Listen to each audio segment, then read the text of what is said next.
Representing region number 10. First of all, Mr. Speaker, let me go ahead. Thank God for this opportunity again that I could be another year to address matters concerning budget 2014. I know for sure that the budget will not be able to address the expectations of everyone, but there are some fundamentals and gaps which I will seek to address and also to add recommendations. I also would like to address issues in Region 10, primarily our indigenous people in Berbice River, Rockstone, Riverview, and by extension, the entire Guyana. I want to address the economic situation. Last time I see a mouth of that, it had a hook inside, brother, so be quiet. I need to address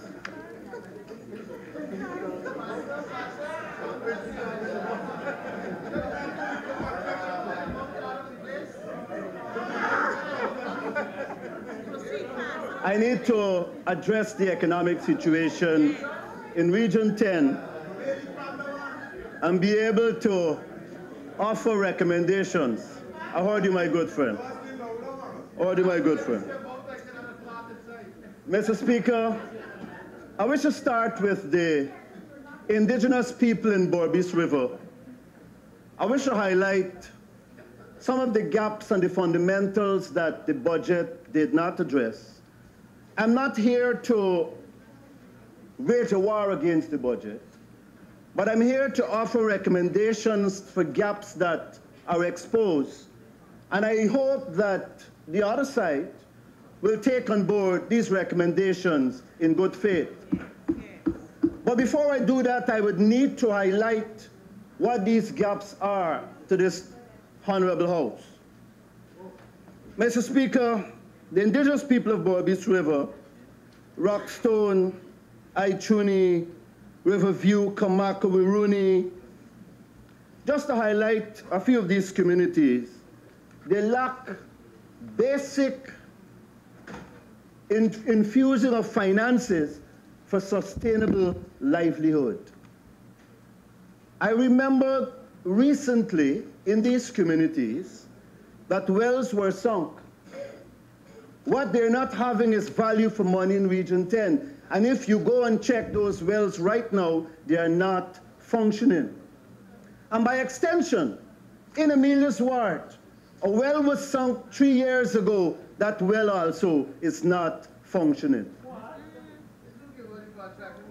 Mr. Speaker, the indigenous people are faced with food security problems.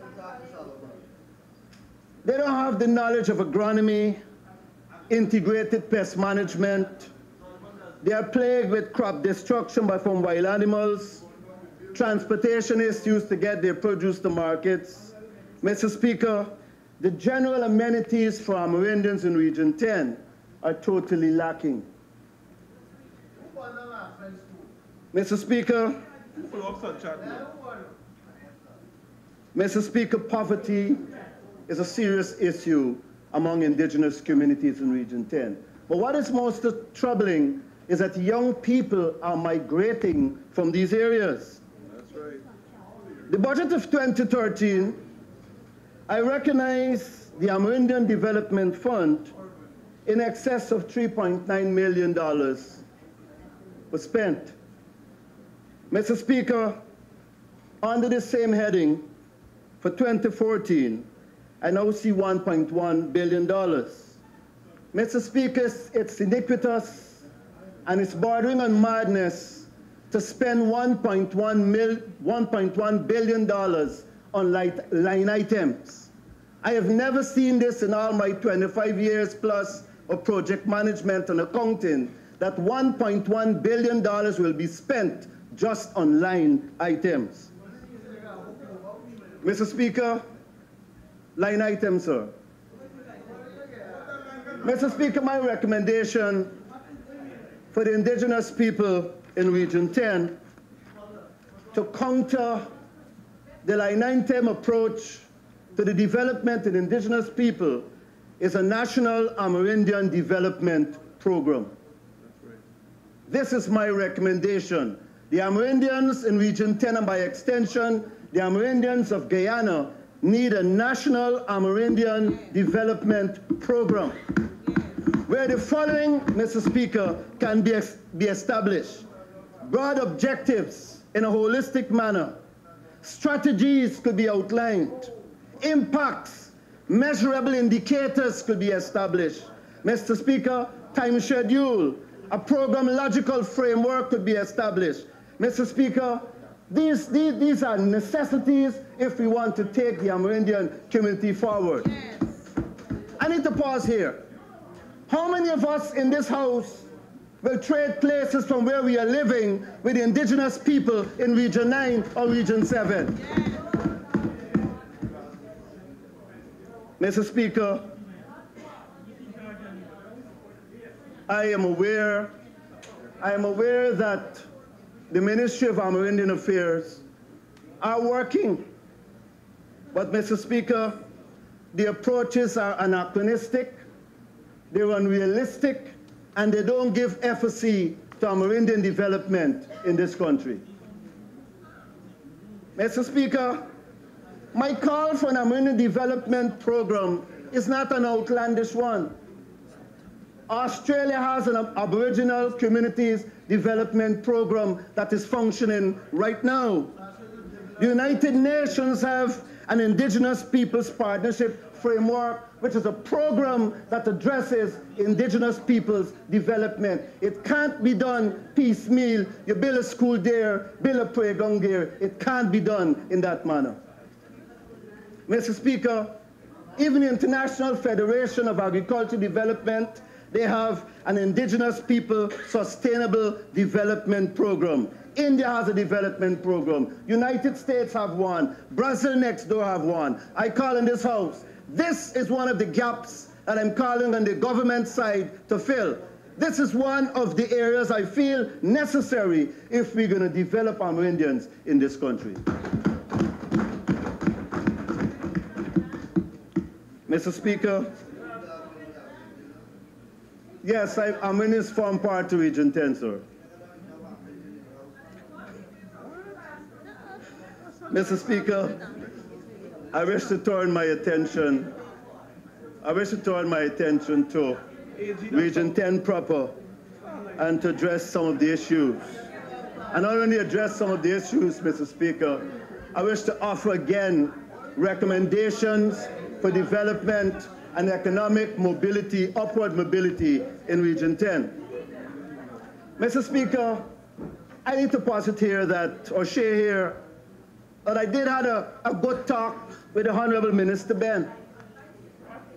And because I am looking for approaches and initiatives to fill the gaps. And Region 10, the issues in Region 10 are unemployment, limited circulation of cash. The budget don't point to fresh injection of capital in Region 10. The budget don't address no new investment in Region 10. Hence, Mr. Speaker, the situation will remain the same or get worse. As I said, I did approach the Honourable Minister, Mr. Ben, because I'm discussing Region 10, and I'm looking for initiatives for the way forward. And he gave me the assurance that the works in 2014, I have no reason to doubt, the works in 2014, the staff that will be used will be coming from Region 10. And I believe him so far, I have no reason to doubt. But the proof of the pudding is left in the tasting. Mr. Speaker, if you look at the 2014 budget, as I said earlier, one is looking for initiatives to turn things around. I am hearing concerning a whole lot of other things. But when you're speaking about economic development, what has brought us to 2013, based on what is happening in Region 10, there need be new initiatives, and there are none. But, Mr. Speaker, this don't mean that Region 10 don't have opportunities for investment. I need to take us there right now. Mr. Speaker, in Region 10, buyers report from London speaks of the high demand for kaolin. And for those who don't know, Report Buyer is a reputable marketing agency worldwide with headquarters in London. And this is their report. You can check it up on the net. It's all of us connected here. They say that kaolin demand will rise 3.45% through 2015, and this represents 28.4 million metric tons. Mr. Speaker, we have opportunity in Region 10 for investment in kaolin. Mr. Finance Minister, Honorable Minister, sir, this is a gap that needs to be filled. And kaolin is found in Linden, Ituni, and Kokwani. Mr. Speaker, and you need to know that China is buying kaolin, United States is buying kaolin, and our neighbor Venezuela is also buying kaolin. Mr. Speaker, we have laterite. But let me look at silica sand in Region 10. Demand by 2016 is tabulated at 278 million metric tons. This is Region 10. Region 10, somebody didn't listen. Mr. Speaker, and buyers and markets are already lining up to purchase, but somehow I wonder if there is a deliberate attempt to underdevelop Region 10. I ask this question.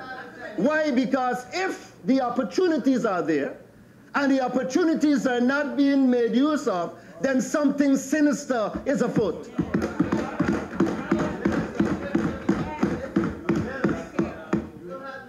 But now, Mr. Speaker, I believe in time and I believe in changes. And I want to say in this house, at this juncture, to everybody, remember Nuremberg. Remember Nuremberg. You don't know where's Nuremberg, sorry. After, I will explain after. Mr. Speaker, I see agriculture in Region 10 is very important. What I don't see in Region 10, Mr. Speaker, I don't see it in Region 10, Mr. Speaker, is the investment initiatives coming to Region 10. Vocati Associates did a study in Region 10. This study was made available to the government. Hence, I am not just pulling this out of the air. Mr. Speaker, year after year, this report is sent to various places, Office of the President, Ministry of Agriculture, various places, because this study pointed out the areas of Region 10 that are ripe for agricultural development.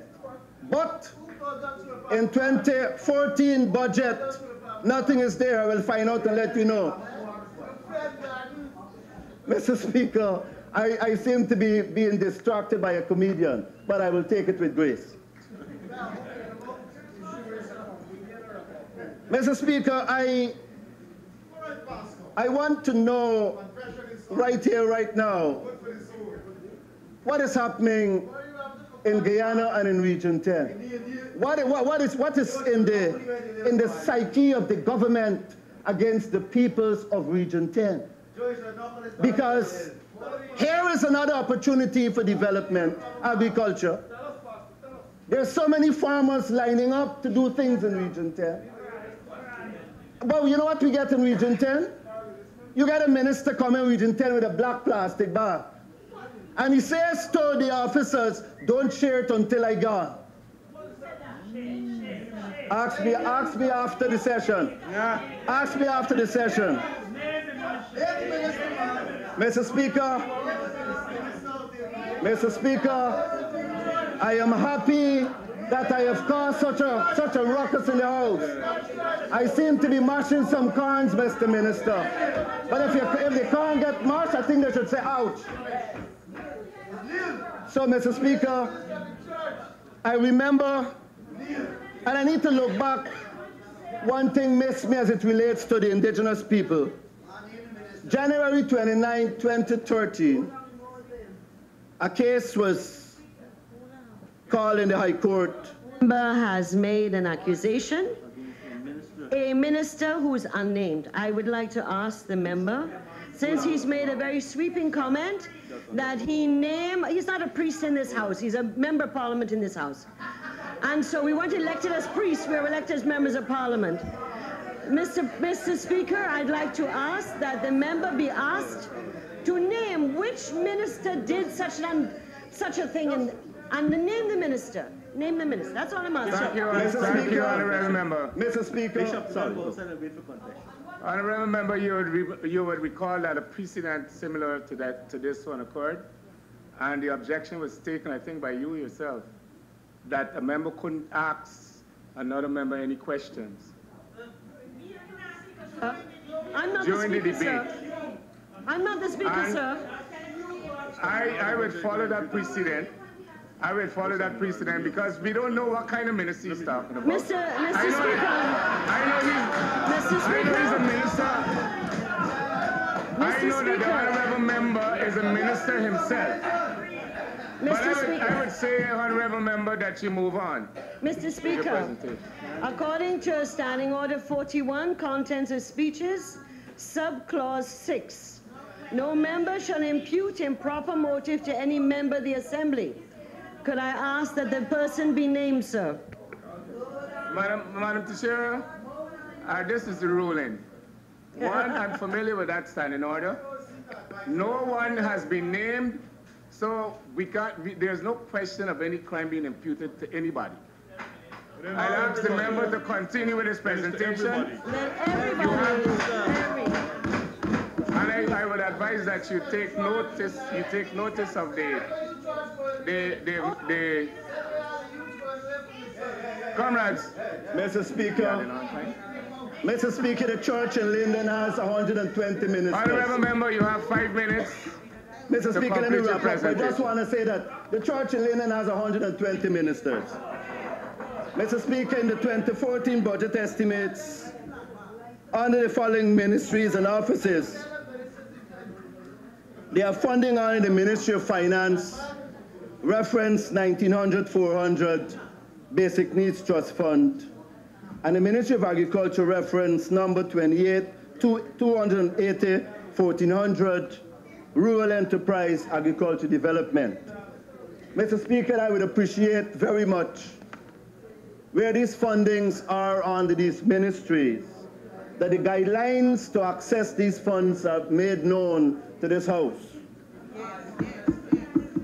I would like to know, under these fundings, sir, the guidelines to access these funds, if there are application forms to be made, who are the contact persons that need to be contacted for members of this House to access these funds.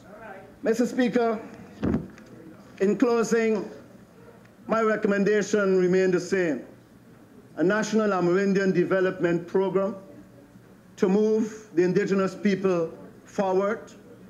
I also recommend that the natural resources in Region 10 are well able to move Region 10 forward if the government exercises the will to bring those kind of investment.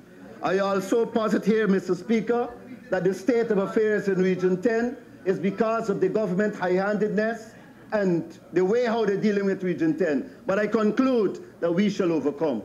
God bless.